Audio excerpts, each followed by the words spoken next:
8h03 en direct sur Grand-Lille TV. Une autre actualité aujourd'hui, on va retrouver notre invité, le docteur Virginie Essuot.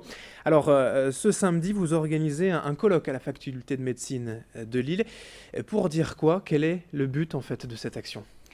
Alors, ce colloque, on l'organise avec l'Association des internes, la IMGL. Donc, en effet, ce samedi à la faculté catholique de Lille. On dit souvent que les jeunes ne veulent plus s'installer, qu'on est dans plein désert médical. Si on replace brièvement les chiffres selon le dernier atlas du Conseil national de l'Ordre des médecins, on sait que les jeunes veulent s'installer, puisqu'à 5 ans d'inscription à l'Ordre, 40% des jeunes finissent par s'installer. Le problème, c'est de savoir où, en fait. Le problème, c'est de savoir où, comment. Alors, notre idée était venue de faire connaître les aides. Les jeunes, actuellement, plus de 90% des internes en médecine générale ne connaissent pas les aides à l'installation. C'est-à-dire que sur un territoire un peu sous-doté ou en difficulté, les jeunes ne connaissent pas les aides de l'ARS, de la CPAM.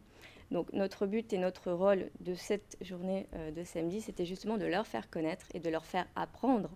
Et ces aides, quelles sont-elles? C'est des aides financières, un accompagnement? Des aides financières, ce sont des contrats de praticiens territorial en médecine générale.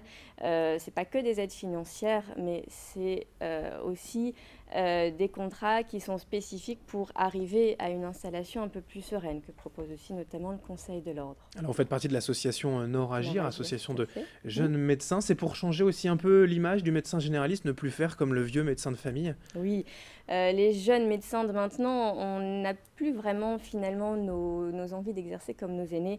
On sait que la population médicale change, qu'elle se féminise, qu'on veut exercer autrement.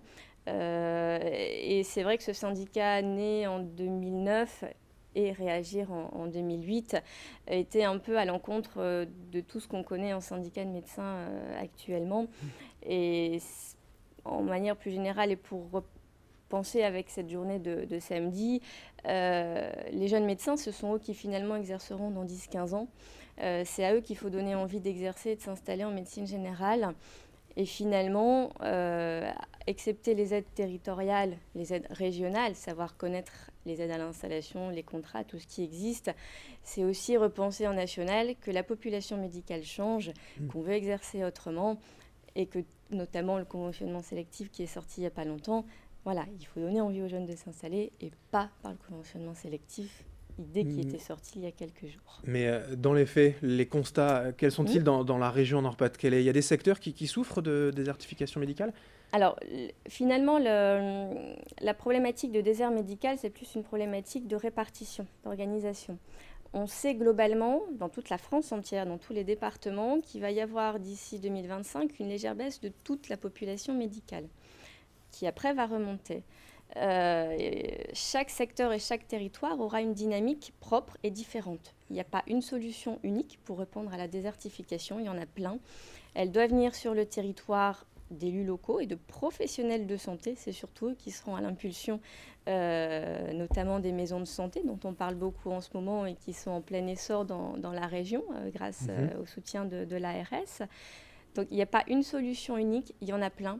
Ça dépend d'un territoire, ça dépend aussi à l'échelle régionale de faire connaître les aides et faire connaître aux jeunes ce que c'est que l'installation et ce que c'est que le travail en médecine générale en cabinet. C'est comment aujourd'hui d'être un médecin de campagne, comme on l'entend, voilà, dans un endroit où vous êtes parfois seul? C'est comment? C'est difficile?